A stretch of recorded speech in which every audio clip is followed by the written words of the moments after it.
अस्सलाम वालेकुम दोस्तों, आज गाड़ी की ब्रेक क्यों फेल होती है। साथ ले आओ। गाड़ी की जो मेन वजह जो ब्रेक फेल होने की ये है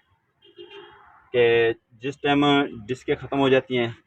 बिल्कुल पतली हो जाती हैं, और तवा भी पतला होता है, तो उसके बाद जिस टाइम ये चीज़ पतली होती हैं तो ये पिस्टन में जो इसके पीछे आयल होता है, ठीक है, ये बाहर निकल जाता है, तो आयल मतलब बाहर निकल जाता है, तो उस वक्त ब्रेक फेल होती है। नंबर दो, कि अक्सर हम मैकेनिक हजरात डिस्कों का काम करते हैं, तो उसके बाद ये जो ब्रेक हैं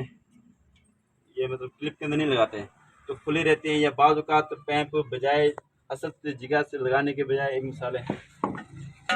इस तरह फिट हो जाते हैं, ठीक है, इस तरह भी फिट हो जाएगा ये, ठीक है, लेकिन इस जगह पे टायर आएगा, तो ये जो पैंप है टायर के साथ रगड़ खा खा के तो लीक हो जाएगा। तो चलते वक्त कभी भी जिस तरह लीक होएगा, जिस तरह ब्रेक मारेंगे तो यहाँ से प्रेशर मतलब बाहर निकलेगा, तो ब्रेक नहीं लगेगी, उस वजह से भी मतलब ये ब्रेक फेल हो जाती है। तो इसलिए कोशिश क्या करें, अब इसकी जगह इधर नहीं है, हालांकि फिट हो जाएगी इस तरफ, लेकिन इसकी जो असल जगह है वो इधर है। ये अभी मैं दिखाता हूँ, इसकी असल जगह यहाँ पे है, यहाँ पे लगा के ये बोर्ड लगेगा, यहाँ पे असल जगह इसकी यहाँ पे, ये देखो, अब टायर ने चलना है यहाँ पे और ये पीछे है, तो ये असल तरीका इसका ये है। इस वजह से मतलब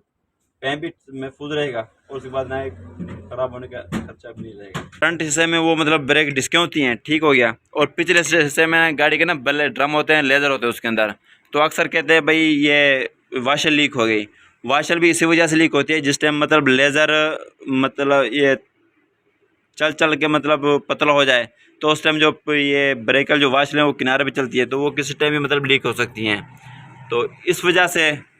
डिस्कों में और लेज़र में गफलत ना करें। जिस टाइम मतलब हल्की सी कमज़ोर हो डिस्क या लेज़र, वो डलवा ली जाए टाइम से, और कोशिश क्या की जाए कि अच्छा मतलब लेज़र डाला जाए, ये ना कि कोई हल्का डाला जाए लेज़र, ठीक हो गया।